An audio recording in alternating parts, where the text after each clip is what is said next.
Hello, everyone. This is Rad Drew. Happy New Year. It's just a couple days before the new year, and I've been home. It's freezing outside, so I'm staying in. And I thought I would work out a little tutorial to share with you about how I use textures to add interest to some of my images. So what I'm going to do today is take this image that I photographed recently of an Indiana barn. It was out 2 days ago when it was in single digits and below zero. It was really cold. Um, Photographed this from the car actually because it was so cold. But as you can see, there's not much going on in the sky. We've got a little bit of streaky clouds over here, but whenever I have a sky like this, I consider it an option for kind of a canvas for doing textures. So one of the things that I like to do is use another app called Artista Oil and create a sketch of an image like this one, and then blend the two together in another app called Image Blender. So what I'm going to do here, take my phone here and go out to call up the app Artista Oil. I've used it recently, so you can see here it is in the tray. It looks like this. Artista Oil is by a company called Jixi Pix. They make Vintage Scene and a host of other apps that you may have used. What's cool about the Jixi Pix apps is that they work not only on the iPhone but also on Android phones. So if you have a friend who is using an Android, you can turn them on to this app and they can use it. The interface is almost identical. So we'll go ahead and tap on Artista Oil, and you can see this is bringing up an image that I had used in the past. In fact, I was just working on our barn image. I'm going to go down here though and grab a new image. I'm going to click Get Photo, and I get this little box here. I'm going to choose load photo, and it takes me out to my camera roll. And I'm going to click in here and go down to this image right here. I'm going to tap on that, and it's going to pop it into Sketch. Now it applies at random. It looks like in this case it did apply the things that I just had there, but often it applies at random other things. I'm going to go down here and tap on the star icon, and here's where you can begin to choose different sets of presets. So we have one that's for oil, one that's for impressionism. There's one here for abstracts, and these are all great. You can use these as well. The one we're going to look at today is the one all the way over on the end called Sketch. And what I'm going to do is just choose one of these sketch tools down here, or sketch filters down here, and I'm just going to pick one as I tap on them that's kind of close to what I want. They're all a little different, and you rarely find one that fulfills your expectations right from the get-go, but that one's actually pretty close, this one right here.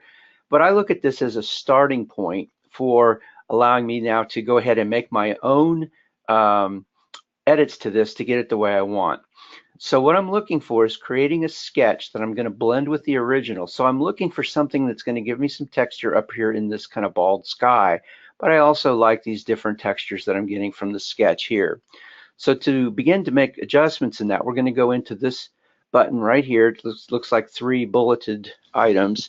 I'm going to tap on that, and here you can see we've got a panel of different adjustments. There's an accurate style or a loose style. And right now it's in the loose style, and you can see things are not real fine sketch. Let's go tap on the accurate and look at the difference. So now things are a little bit more accurate in terms of the lines and the shading and so on.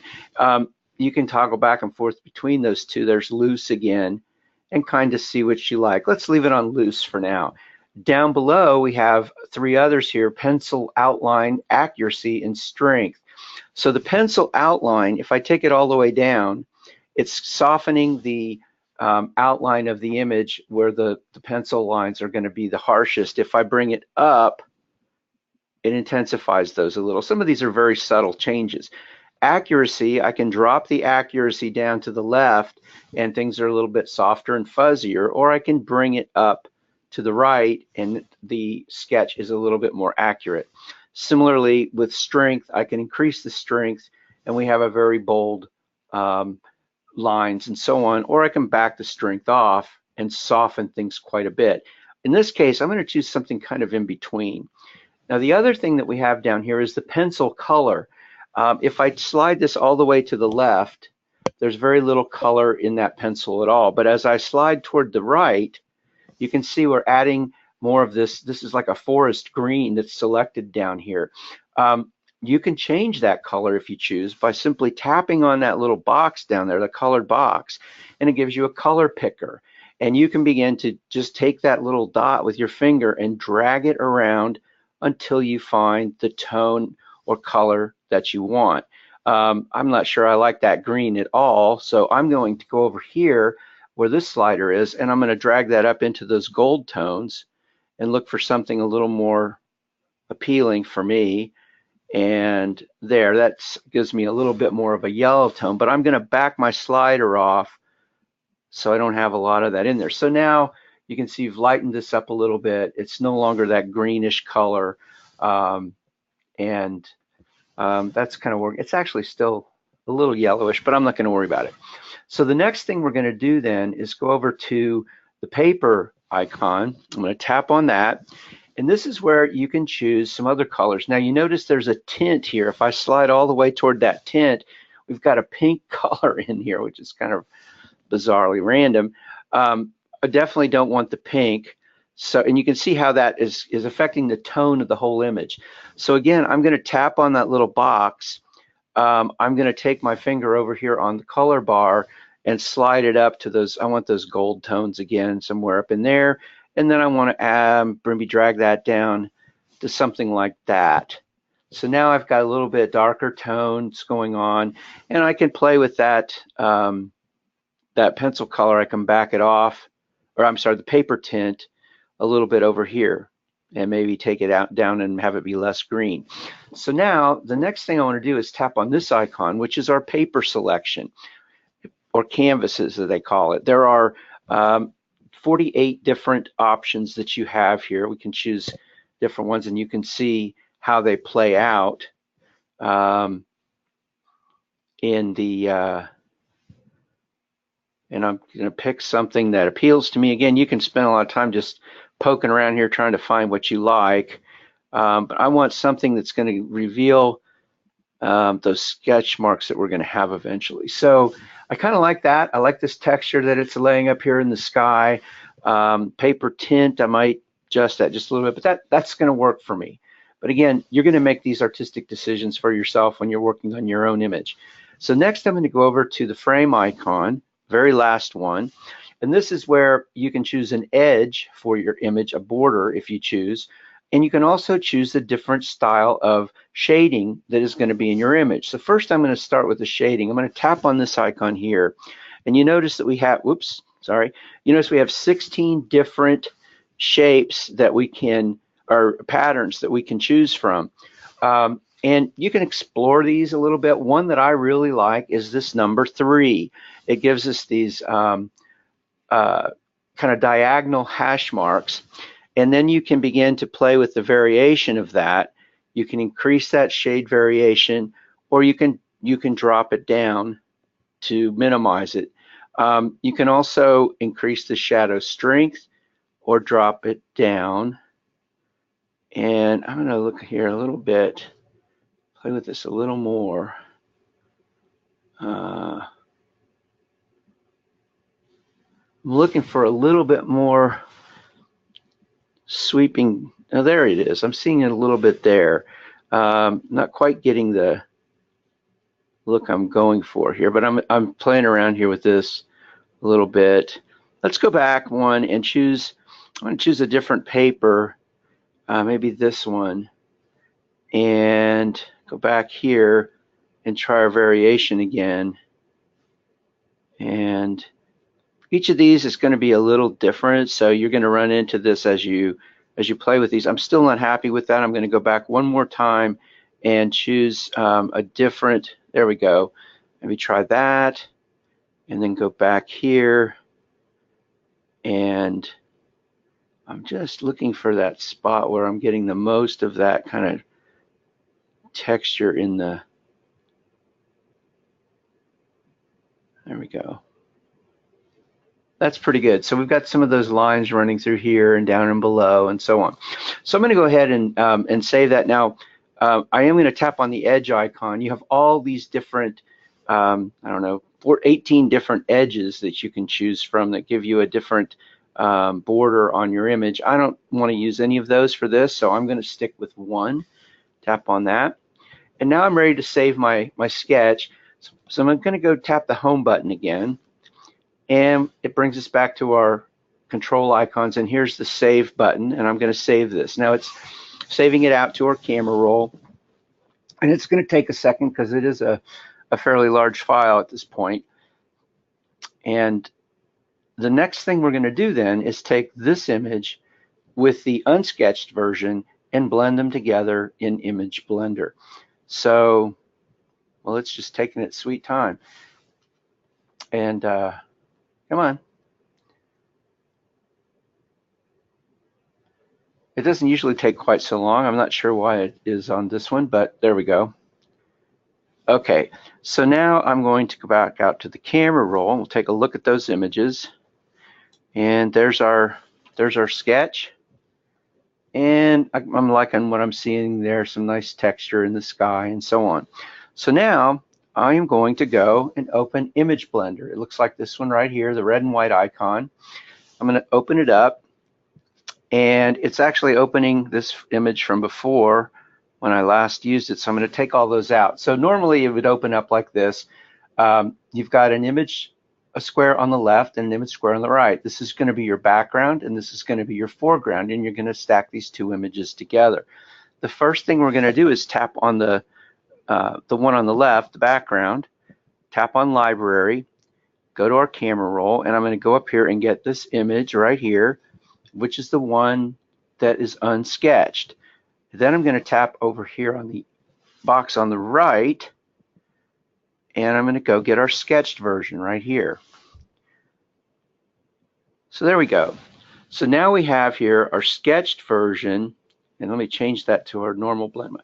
So we have our sketched version, and you notice if I take the slider and go all the way to the right, we see only the sketched version. As I slide the slider to the left, you can see I can still see the sketch, but I'm starting to get more and more of the less of the sketched items. So you've got two polarities here you can go back and forth between. And I might even just stop right there. I really like that kind of softness. I've got a little texture in the sky. I'm going to go ahead and save that one to my camera roll, but I'm not going to stop just yet, because the other thing that we can do with this in Image Blender, you've got these three icons at the top. This one is a masking icon, which we're not going to use today, and this is an arrange icon, which we're not going to use, but what we are going to use is this one right here, and this is our blend mode. So I'll tap in the middle, and down below I get all our blend modes coming up. You'll notice that we are currently have selected a normal blend mode, but you've got all of these others that you can choose from. And if you're familiar with doing processing in other apps or with Photoshop, these are standard blend modes that you'll find in many processing apps. So let's just begin to look at some of the different effects you can get. Here's the multiple app. Now on each of these, you can take your slider and move it across and intensify and change the look a little bit. Here's an overlay, which keeps it bright, but also keeps a lot of that texture in the back. So you've got an option there. Here's a darken, again, which doesn't leave a lot of the texture there. So they're all going to be different. Here's a color burn, which is another unique look. You have a very intense blue up here with the pattern of texture in it. This may work for what you're looking for some images. In fact, I'm going to go ahead and save that one because I kind of like it. So I've saved two images now to my camera roll that I'm going to choose from in a minute. And I'm just going to kind of take a look at what else. Here's you've got some of these really strange, this is the difference mode. There may be times when you create something that you want this kind of bizarre color tone pattern to that you can use. So there's a hue, saturation where you've taken color out. Here's a plus darker, which is another, I don't know, I kind of like that really rich look. and maybe back it off a little bit so you still get a lot of that rich blue, but you still have more a kind of a natural looking barn. I'm going to go ahead and save that one too. So now we've saved 3 of these images. I'm going to go out and take a look at them in the camera roll. And so here's the first. I believe that was the normal blend mode. And then this is the, now let's go back the other way. Here's our sketch, our original sketch. Here's the normal blend mode, the 2 images blended together with the normal mode, which gives you this really kind of high key look, which is a look that you may want. Here's another one that this is the plus darker or the darker blend mode that gives you the richer colors. And then this is the multiple blend mode where you get the dark colors. You can still see the textures in the sky.